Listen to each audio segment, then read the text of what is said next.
नमस्कार, मी अतुल चव्हाण. मंडल न्यूजमध्ये आपलं स्वागत करतो. राष्ट्रीय समाज पार्टीचे नेता आणि माजी मंत्री महादेव जानकर आपल्यासोबत आहेत. नुकतीच त्यांची पत्रकार परिषद या ठिकाणी आटोपलेली आहेत.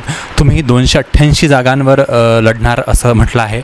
यापूर्वी म्हटलं होतं की 50 जागा महायुतींनी द्याव्यात. आता सध्या किती जागा तुम्ही मागतायत? 50 ते 40 जागा. आम्ही राष्ट्रीय समाज पक्ष हा महायुतीचा घटक पक्ष आहे. आमचं पहिल्या जुटला त्यांना विनंती आहे की त्यांनी आम्हाला 40 ते 50 जागा सोडाव्या होत्या. नाही 40-50 सोडलं झालं तर आम्ही 288वर तयार आहे. म्हणजे नाही त्यांनी दिल्या तर संपूर्ण 288वर तुम्ही लढणार आहात. याच्या व्यतिरिक्त तुम्ही बऱ्याचशा मुद्द्यांवर अजून बोललात, त्या मुद्द्यांबद्दल थोडंसं सांगा. काही नाही, या देशातला राज्यातला शेतकरी असेल, दीनदलित असेल, यांना राजकीय भागीदारी मिळाली पाहिजे. आमच्या पक्षाचं मुळात सूत्र हे आहे, जिसकी जितनी संख्या भारी उसकी उतनी भागीदारी. आणि त्या भागीदारीचे हिसाब त्या समाजाला त्याचा वाटा मिळाला पाहिजे, ह्यासाठी आमची लढाई आहे. आणि मला माहीत आहे की ते आम्ही लढाई त्यांची त्या समाजाची लढाई पूर्ण करण्यासाठी आम्ही सक्षम आहोत. आज आम्ही कुणावर अवलंबून नाही किंवा काही नाही. महायुतीचा घटक पक्ष म्हणून मग आमचा हक्क आहे. त्यांनी नाही दिलं तर त्यांच्याबद्दल आम्ही नाराज असायचं देखील कारण नाही. आम्हाला वन बूथ 10 न्यूजच्या माध्यमातून महाराष्ट्रात 90,722 बूथ आहेत. त्यातले आम्ही 70,000 बूथ जवळजवळ कवर केलेले आहेत. त्यामुळं आमची ताकद हे करू. काही ठिकाणी जिंकून येऊ, काही ठिकाणी सेकंड नंबर राहू, काही ठिकाणी थर्ड नंबर येऊ आणि काही ठिकाणी 10,000 मतं घेऊ.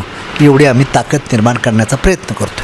भाजप आणि काँग्रेससारखे मोठे पक्ष लहान पक्षांना समोर येऊ देत नाही असं तुम्ही म्हटलं होतं. हो, दोघंही तशीच आहेत ना. काय होतं, मोठा मासा छोट्या माशाला खातोच नेहमी.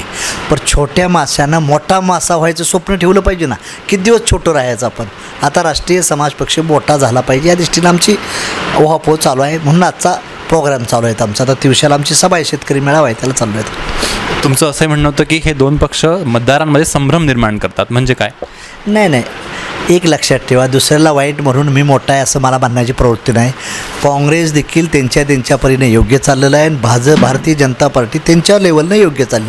मला राष्ट्रीय समाज पक्ष माझ्या लेवलला योग्यतेनं घेऊन जायचं आहे, ही माझी पॉलिसी आहे. दुसऱ्याची लाईन मला फोडायची नाही. माझ्या पक्षाची लाईन कशी वाढवायची आहे ती मला भूमिका अदा करायची. अपने चौक में अपनी औकात निर्माण करना है, ऐसा आपने कहा था, मतलब क्या? अपने म्हणजे अमरावती शहरामध्ये राष्ट्रीय समाज पक्षाचा कमीत कमी नगरसेवक आला पाहिजे, जिल्हा परिषद सदस्य आला पाहिजे, आमदार आला पाहिजे आणि खासदार आला पाहिजे. दिस इज आमचा चौक. आपला चौकात अवकात नसतीनं आपण मागणी जास्त करतो. 288 माही ताकद नसेल, पण 150 मतदारसंघात तरी माही ताकद असेल का नाही. मग प्रत्येक जिल्हा अध्यक्षाला आणि तालुका अध्यक्षाला ह्यातून मला सांगायचं आहे की तुमच्या चौकात तुमची अवकात निर्माण करा. आमच्या अमरावतीचा जिल्हा अध्यक्ष असेल, अकोल्याचा असेल, यवतमाळचा असेल, वर्ध्याचा असेल, नागपूरचा असेल, गडचिरोलीला असेल, तो भाषा जगाची करतो आणि आपल्या जिल्ह्यात काहीच नसते. बुलढाण्यात आमचा विदर्भाचा अध्यक्ष राहतो आणि बुलढाण्यात जर आमचा नगरसेवक किंवा झडपी मेंबर नाही आला तर तौफिक शेखला म्हणायचा अधिकार नाही की मी विदर्भाचा प्रेसिडेंट आहे.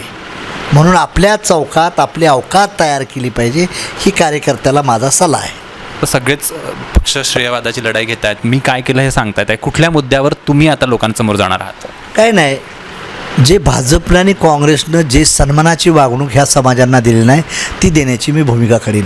त्यात राजकीय भागीदारी असेल, प्रशासकीय भागीदारी असेल, त्यांच्या हिताचं करण्यासाठी मला जे घटनात्मक बाबासाहेबांना अधिकार आहेत ते खऱ्या अर्थानं घटना राबवण्याचं काम माझा राष्ट्रीय समाज पक्ष करत.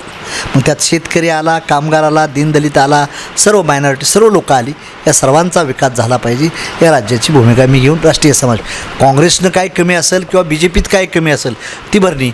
फॉर एक्झाम्पल की दिल्लीमध्ये शैक्षणिक एज्युकेशन आम आदमी पार्टीनं चांगलं केलं, त्यांचं कौतुक केलं पाहिजे. त्याच लेवलची मला शैक्षणिक पद्धत महाराष्ट्रात आणायची आहे. आणि तेलंगणामध्ये शेतकऱ्याबद्दल जी भूमिका चांगली केली ती KCRनं, ती भूमिका मला आता माझ्या राज्यातल्या शेतकऱ्यासाठी करायची आहे. ताकी महाराष्ट्रामध्ये आत्महत्या विरहित महाराष्ट्र बनला पाहिजे, युवकांना रोजगाराला काम मिळालं पाहिजे. या भूमिकेनं मला या राज्यामधली स्थिती निर्माण करायची आहे. आता काही दिवसांपूर्वी एक बातमी होती, गेल्या 4 महिन्यात शेतकऱ्यांच्या आत्महत्याचा टक्का खूप मोठा वाढलेला आहे. तर ह्या आत्महत्यांसाठी तुम्ही याच्या आधी काही प्रयत्न केलेत?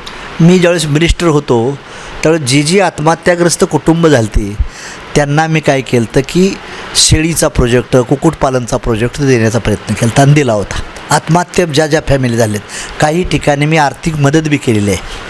तुमच्या भोयर जे आमदार होतं त्यांच्या गावातल्या मतदारसंघासाठी मुलींना 5-5 लाख रुपये मी स्वतः माझ्या पगारातला दिला होता, गव्हर्नमेंटचा पैसा दिला. माझ्यानं जे जे शक्य होईल ते मी केलं होतं. पण मला परमनंटच आत्महत्या ही मराठवाड्याचा जो विदर्भाचा जो शिक्का आहे तोच पुसून काढायचा आहे. जर 100% इरिगेशन झालं, फ्री इलेक्ट्रिसिटी दिली आणि एक्सलंट बीज सीड दिलं आणि खत जर त्यांना दिलं तर शेतकरी आत्महत्या नाही करणार. आणि ह्या शेतकऱ्यांना पोल्युटेड बिझनेस काढण्यासाठी जर सबसिडी दिली तर शेतकरी आत्महत्या करणार नाही. आज शेतकरी सोयाबीनला दर का नाही तर सोयाबीनवर प्रक्रिया करणाऱ्या जर कंपन्या इथं काढून दिल्या आपण शेतकऱ्याच्या पोरासाठी आणि त्या विकायसाठी जर योग्य मार्केट अवेलेबल करून दिलं तर शेतकरी पुण्या मुंबईला जायची गरज नाही, नागपूरला जायची गरज नाही. फॉर एक्झाम्पल आमचे पवार क्लास चालवतात कुठं नागपूरला, त्यांना यवतमाळनं जायची गरज नाही. तो तिथंच काय करेल, तिथं काही शेतकऱ्याच्या मुलाला इंडस्ट्री काढून देईल आणि त्याच्यावर ॲग्रो प्रोडक्ट बिझनेस करून तिथला शेतकरी सदन बनल, ताकी आत्महत्या करायची गरज लागणार नाही. आणि त्या दृष्टीने आम्ही परमनंट सोल्युशन काढण्याचा पण सरकारनं जनतेनं आम्हाला सत्ता दिली पाहिजे. राष्ट्रीय समाज पक्षाला एकदा बघा तुम्ही, भाजपला दिलं, काँग्रेसला एकदा राज्यसभेला सत्ता देऊन बघा. पुन्हा अशी वेळच येऊन देणार नाही. आम्ही तो बदलण्याचा प्रयत्न करू. आम्हाला संधी तरी द्या ना. संधी देत नाही ना तुम्ही आम्हाला.